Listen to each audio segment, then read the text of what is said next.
मित्रों नमस्कार, भारत माता की जय, वंदे मातरम, जय श्री राम। मित्रों मैं दिलीप पांडे, स्वागत है आपका मेरे यूट्यूब चैनल में। मित्रों, पाकिस्तान और भारत के बीच जो तनाव पैदा हुआ है और इसके बाद गृह मंत्री अमित शाह ने जो आदेश दिया है कि 48 घंटे के अंदर सभी पाकिस्तानी जो इस वक्त भारत के अंदर हैं वो फ़ौरन के फ़ौरन भारत छोड़ दें। इस आदेश के बाद अब जो पाकिस्तानी हैं उनके लिए एक नई समस्या पैदा हो गई है। खासकर जो जिहादी महिलाएं हैं उनके लिए एक नई समस्या पैदा हो गई है। मित्रों, अटारी बॉर्डर पर इतनी लंबी लंबी लाइनें नज़र आ रही हैं वहाँ पे ख़वातीनों की, जो कि भारतीय मुस्लिम महिलाएं हैं, यानी वो भारत का जो इलाके हैं, जो भारत में वो पैदा हुई हैं और शादियाँ उन्होंने कर ली हैं पाकिस्तान के मुसलमानों से। लंबी लंबी लाइनें नज़र आ रही हैं और ये समझ में नहीं आ रहा है कि आखिर यहाँ भारत के अंदर पहले से 20-25 करोड़ मुसलमान थे, तो यहाँ उनको 20-25 करोड़ मुसलमानों में कहीं पर कोई एक भी मर्द नज़र नहीं आया। उनको जो मर्द नज़र आया वो सरहद के उस पार पाकिस्तान में नज़र आया। और सबसे बड़ी चौंकाने वाली बात यह है मित्रों कि ये जो पूरी इनकी जो नया आदेश जारी हुआ है, इस आदेश ने एक और बहुत बड़े साजिश का पर्दाफाश किया है। और वो साजिश क्या है?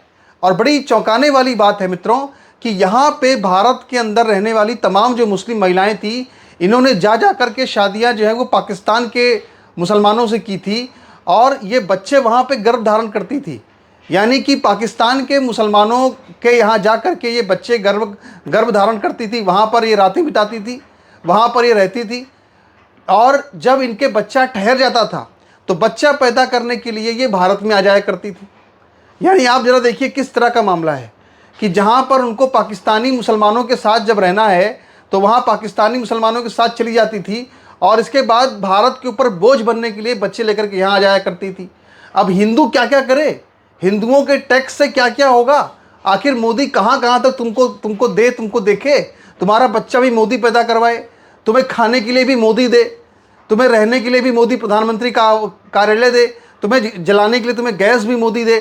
ठीक है, तुम पाकिस्तान में जाओ, वहाँ जाके तुम पाकिस्तानी मुसलमानों को मजे दो, इसके बाद तुम यहाँ आकर के हिंदुस्तान पर बोझ बन जाओ, यहाँ की सुविधाओं का लाभ उठाओ। ये सब चल रहा है इस देश के अंदर। इस तरह से देश का अनुचित तरीके से लाभ इस तरह की पाकिस्तानी जो महिलाएं हैं, बेसिकली इनको पाकिस्तानी महिलाएं कहना चाहिए क्योंकि अब तो पाकिस्तानी हो चुकी हैं, क्योंकि इनके शौहर पाकिस्तानी हैं, लेकिन इन्होंने बड़ी ही चतुराई से पाकिस्तान की नागरिकता ही नहीं ली।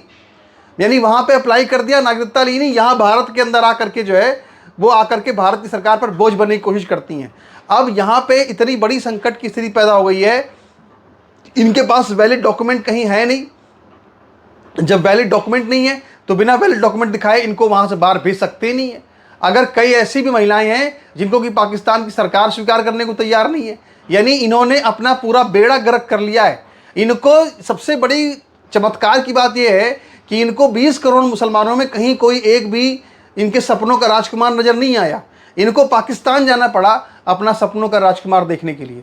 और ऐसे इनके बयान आ रहे हैं, मतलब मैं इनके बयान आपको भी दिखाना चाहता हूँ। इनके ऐसे बयान आ रहे हैं कि आप को देख करके लगेगा कि ये किस तरह की महिलाएं हैं। एक तरफ तो देखिए इन्होंने भारत के लोगों को छोड़ करके शादी जाके पाकिस्तान की जो दुश्मन मुल्क है, और ऊपर से तुर्रा ये है कि भारत सरकार को खरी खोटी सुना रही हैं। लग रहा है जैसे इनके दिमाग में बैठ गया है कि भारत तो हमारा ही कब्जे का मुल्क है, ये सारी ज़मीन तो अल्लाह ताला की है, ये मोदी काफिर कहाँ से आके यहाँ बैठ गया, ये हिंदुओं का कहाँ से यहाँ पे कब्जा हो गया। अभी जो TRF संगठन जिसने हमला किया है भारत के ऊपर, जो हिंदुओं पर, उसने एक जो धमकी बाद में जो लेटर जारी किया अपने कबूलनामे का कि हमने हमला किया है, उस हमले में इसने हिंदुओं को पता है क्या लिखा है? हिंदू सेटलर्स। मतलब अब इस देश के अंदर हम सेटलर्स हो गए। जैसे जो हमास वाले हैं, वो जो हमास वाले कहते हैं इजराइलियों को कि यहूदी सेटलर्स, यानी कि वो वहाँ से आके यहाँ बस गए, उसी तरह से हम हिंदू, ये हमारा हिंदुओं का देश है और हमको कहा जा रहा है कि हिंदू सेटलर्स।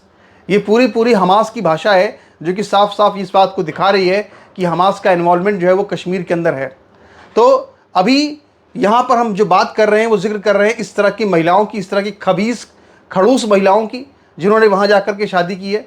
और इसके साथ ही एक और संकट पैदा हुआ है, और वो संकट अलग तरह का संकट है। अब ये जो सीमा हैदर है, जो कि पबजी खेलते खेलते यहाँ आ गई थी भारत में, अब बहुत से लोग ये चर्चा कर रहे हैं कि आखिर ये सीमा हैदर का क्या होगा, सीमा हैदर यहाँ रहेगी या पाकिस्तान जाएगी। अब जहाँ पर वो रहती है, जिस मोहल्ले में, वहाँ पर तो जो भाभियाँ हैं उनके दो गुट बन गए हैं। कोई कह रहा है इसको पाकिस्तान भेजो, कोई कह रहा है नहीं हिंदुस्तान में रखो, कोई बात नहीं। अभी उसकी अलग जान अटकी हुई है। वहाँ पे लोग तरह तरह की बातें कर रहे हैं कि आखिर इसका क्या होगा, ये पाकिस्तान, क्या इसको भी पाकिस्तान भेजा जाएगा। तो पूरी जो लिस्टें हैं वो तैयार हो गई हैं। जो लिस्ट है जिन जिन लोगों की पाकिस्तानी जहाँ जहाँ बसे हुए हैं यूपी के अंदर, पूरे देश के अंदर, उन सबकी लिस्टें तैयार की गई हैं। तो मैं अभी सीमा हैदर पे आगे बात करूँगा कि क्या होगा सीमा हैदर का, लेकिन अभी सबसे पहले मैं ज़रा इस बात पे बात करेंगे कि आखिर इस वक्त हलचल क्या मची हुई है। सबसे पहले तो अमित शाह ने, गृह मंत्री अमित शाह ने सभी राज्यों के मुख्यमंत्रियों की एक बैठक की और उस बैठक में उन्होंने साफ साफ हर मुख्यमंत्री को ये निर्देश दे दिया है कि जिसके यहाँ भी जितने पाकिस्तानी नागरिक हैं उन सभी को फौरन से फौरन बाहर निकालो, दूसरा और कोई विकल्प नहीं। तो सभी राज्य के मुख्यमंत्री वो अपने अपने काम में लग गए, सभी अपनी अपनी लिस्टिंग कर रहे हैं। देर रात तक योगी आदित्यनाथ स्वयं बैठक लेते रहे और इस बात की पूरी जानकारी लेते रहे कि आखिर कितने लोग जो है वो पाकिस्तान के हैं जो कि उत्तर प्रदेश के अंदर रह रहे हैं। बहुत चौंकाने वाली जानकारी मिली है मित्रों, और वो ये है कि जो वेस्ट यूपी का इलाका है वहाँ पर बड़ी संख्या में जो पाकिस्तानी नागरिक हैं वो रह रहे हैं, यानी जिन्होंने, और खासकर उसमें वो महिलाएं हैं जिन्होंने शादियां जो है वो पाकिस्तान में की हुई हैं, रहते हैं। अब इसमें से एक कोई महिला मेरठ की है, सरधना की, कोई घोसीपुरा इलाका करके है वहाँ पे, और वहाँ की सना नाम है उसका, उसकी शादी किसी कराची के किसी आदमी से हुई है और अब सुनने में ये आ रहा है कि उसको वापस लेने को पाकिस्तान तैयार नहीं हो रहा है। अब क्या होगा इनका पता नहीं कुछ, लेकिन उसने अपने जो गेट थे अटारी बॉर्डर के वो बंद कर दिए थे, तो उसको वहाँ पे एंट्री नहीं मिल पाई। अब अगले दिन दोबारा से रिक्वेस्ट की जाएगी इसको वापस लो। तो ये सब जो है अब रो रही हैं, इनको सबको रोना आ रहा है। मैं आपको कुछ तस्वीरें दिखाना चाहता हूँ, आप जरा इस तस्वीर को देखिए मित्रों। ये एक तस्वीर है जो कि इस वक्त बहुत वायरल हो रही, मैं आपको दिखाना चाहता हूँ। देखिए ये पाकिस्तानी महिलाएं हैं, देखिए बुलंदशहर के अंदर। एक का नाम है नसाबा, एक ये जो है इसका नाम है खानूम और इसका नाम है रुदाबा इरशाद। ये देखिए ये जो महिलाएं हैं ये अब पाकिस्तानियों से शादी इन्होंने की है और अभी जा करके LIU ऑफिस में रिपोर्ट कर रही है बुलंदशहर के। अब इनको यहाँ से जाना पड़ रहा है तो इनको आंखों में आंसू आ रहे हैं। उससे पहले हमारी आपसे एक प्रार्थना है, और वो ये है मित्रों कि जो लोग भी पहली बार हमारे इस वीडियो को देख रहे हैं या पहले भी देखते रहें लेकिन उन्होंने अभी तक हमारे चैनल को सब्सक्राइब नहीं किया है और जो नोटिफिकेशन का जो बेल आइकन है उसको अभी तक उन्होंने प्रेस नहीं किया है तो प्रेस ज़रूर कर लीजिए, क्योंकि सारे दुनिया के समाचार हम इस YouTube चैनल पर देते हैं और हम आपको जो बताएंगे, सुनाएंगे, दिखाएंगे, समझाएंगे वो आपको कहीं और देखने, समझने, सुनने को नहीं मिलेगा। ये बात मैं आपको दावे से कह रहा हूँ। तो चैनल को सब्सक्राइब कर लीजिए। तो मैं आपको दिखाता हूँ, पहले ज़रा ये बयान सुनिए आप। ये महिला किस तरह से चिंगाड़ रही है, इसकी चिंगाड़ सुनिए जरा, इसको कितना दर्द हो रहा है, कितनी तकलीफ हो रही है, इसको भारत छोड़ के जाना पड़ रहा है, इसको कितनी तकलीफ हो रही है, जरा सुनिए एक बार। आज तो मैं यहाँ जहर खा के मर जाऊंगी, मुझे आज किसी भी हालत में अपने घर जाना है। मेरा नाम अफशीन जहांगीर है, जोधपुर से हूँ। 900 किलोमीटर हम लोग आए हैं यहाँ पर। मैं 11 साल हो गए मेरी शादी को, वहाँ पर मम्मी पापा से मिलने आई थी।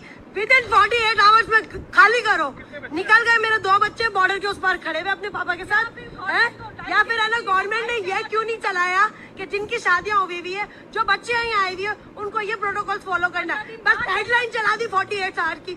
मुझे कुछ नहीं पता, मेरी आवाज जहाँ तक भी पहुँच रही है, मुझे आज किसी भी हालत में बॉर्डर क्रॉस करना, वरना मैं यही धरना दे के बैठ जाऊंगी। ये कोई तरीका थोड़ी ना हुआ। हम लोग लाखों रुपए बर्बाद करके आए, इतनी आराम से पैसा कमाते हैं क्या? वहाँ पर मेरा मियाँ खड़ा हुआ है, इतना थोड़ी ना होता है। मुझे कुछ नहीं, ये मेरी नेशनलिटी की स्लीव है, कैप्चर करें। ये मुझे हाफ नेशनलिटी मिली हुई है, ठीक है ना, ये मुझे हाफ नेशनलिटी मिली हुई है, सही है। और इसके बुनियाद पर मुझे ये लोग नहीं रोक सकते हैं, ठीक है। मैं हाफ पाकिस्तान नेशनल हूँ। अगर मुझे नेशनलिटी नहीं मिली, मेरा कसूर है। आप लोग प्रोटोकॉल देते, 20 साल बाद नेशनलिटी मिलेगी। मैंने बोला हमारे हाथ में कुछ नहीं, हमारे हाथ में कुछ तो किसके हाथ में है? मैं यहीं पर ही बैठी हूँ। मैं अपना पैसा, मेरा बाप हराम का नहीं कमाता है। 2 नंबर की मेरे और मेरे बाप की मियाँ की कमाई नहीं है। बहुत मेहनत से पैसे कमाते हैं। इतना लाखों रुपए बर्बाद करके हम यहाँ तक आए, मुझे नहीं मालूम।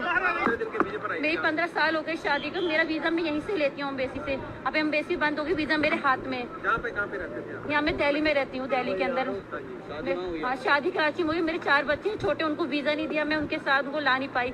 अब बच्चों के बगैर सिर्फ 15 दिन के लिए आई थी, लेकिन अब मुझे इस हादसे की वजह से जाना पड़ रहा है, पर यहाँ से एंट्री नहीं होने दे रहे, अंदर मुझे जाने नहीं दे रहा। आपसे अपील है, आप मुझे किसी तरीके से मेरी लाइफ चलाएं, और मेरी अपील है आपसे, आप मुझे वहाँ तक जाने दें, मुझे अपने बच्चों से जुदा ना करें। आप सब बच्चे वाले अलग अंदर जाने ही नहीं दे रहे, एंट्री नहीं होने दे रहे। आप कह रहे हैं आप जाओ, वीजा का पता है, एम्बेसी जाए, एम्बेसी में से ताला लग गया, वहाँ कैसे बात करना है, अब यहाँ से वहाँ नहीं रहा, बंद है, सब बंद है भैया अभी तो सब। वहाँ मेरे बच्चे 5 साल के छुट्टी कर, आपकी बेटी छुट्टी होती तो आप क्या करते? मुझे जाना है, बस किसी हाल में मुझे जाना है। कराची के रहते यही है, इलाहाबाद के हैं रहने वाले, मगर शादी हुई है वहीं पर पाकिस्तान में। हमें बस ये इनको भेजना है, अब इनको जाना है। बच्चा छूटा हुआ 6 महीने से, आप लोग खुद ही सोच। ये तो ऐसा लग रहा है जैसे इन्होंने पाकिस्तान में शादी करके हिंदुस्तानियों पर एहसान कर दिया है, और इनको जो है सब कुछ इनके लिए सुविधा की जाए, इनको प्लेट में रख के सब दिया जाए, धूप में खड़े रहना नहीं चाहती हैं। हालत इनकी ये है। आप समझ लीजिए कि कितना इन्होंने भारत का अनुचित तरीके से लाभ उठाया है। आप इसको समझिए कि कैसे भारत के अंदर, और ये सब लोग ना क्या एजेंट हैं यहाँ ISI से। ऐसे ही नहीं शादियाँ होती वहाँ पे। ये वहाँ पे शादियाँ इसलिए करते ताकि इनका आना जाना रहे, यहाँ जाकर के रेकी करें, हिंदुस्तान के जो सैन्य ठिकाने वहाँ जाकर के ये जासूसी करें। इस तरह से ये लोग करते हैं ताकि जाके वहाँ पे कागज़ पत्तर दे करके और दीन का काम करें, अपने अल्लाह ताला के लिए जो है भारत में गजवाई हिंद करने के लिए जासूसी करने का काम ये लोग यहाँ पर करते हैं। ये इनकी असलियत है, ये इनका सच है। और यहाँ पे ऐसा लग रहा है तुर्रा इतना, ऐसा लगता है भारत के ऊपर कोई बहुत बड़ा एहसान कर दिया उन्होंने। मित्रों, मुझे आज भी याद है, मैं आपको बताना चाहता हूँ, मैं जब जी न्यूज़ में था तो वहाँ पे एक कर्नल साहब थे, और अक्सर वो गेस्ट के तौर पे आते थे, और वहाँ पे जो सुधीर चौधरी जी का DNA कार्यक्रम था उसमें मैं काम करता था। और वहाँ पे एक बार मेरी उनसे बात हुई थी कर्नल साहब से, तो वो बता रहे थे कर्नल साहब कि आप ये समझ लीजिए कि कारगिल के वक्त भोपाल से हमारी कोई बटालियन चलती है बॉर्डर के लिए, और भोपाल में जो मुस्लिम बस्तियां थी वहाँ से फ़ोन पे फ़ोन जाते हैं पाकिस्तान ये बताने के लिए कि यहाँ से फ़ौज चल चुकी है। ये स्थिति है भाई साहब देश के अंदर। आप समझ लीजिए कि इजराइल तो दुश्मनों से घिरा हुआ है, और हम जो है देश के अंदर दुश्मनों से भरे हुए हैं। ये एकदम हकीकत है और एकदम कड़वा सच है। इसके अलावा ये एक मेरा व्हाट्सएप नंबर भी है। इस व्हाट्सएप नंबर को अगर आप सेव कर लेंगे, इस व्हाट्सएप नंबर पर अगर आप एक मिस्ड कॉल कर देंगे तो आपको मेरे लेख भी मिलेंगे व्हाट्सएप पर। लेकिन एक बात ध्यान रखिएगा कि व्हाट्सएप नंबर को सेव भी कीजिएगा, और इस व्हाट्सएप नंबर पर मिस्ड कॉल भी कीजिएगा। दोनों काम करेंगे तभी आपको लेख मिल पाएंगे। बाकी अगर आप हमारे वीडियोस को पसंद करते हैं तो आप ज़रूर वीडियो को लाइक कीजिए, वीडियो को शेयर कीजिए, चैनल को सब्सक्राइब कीजिए।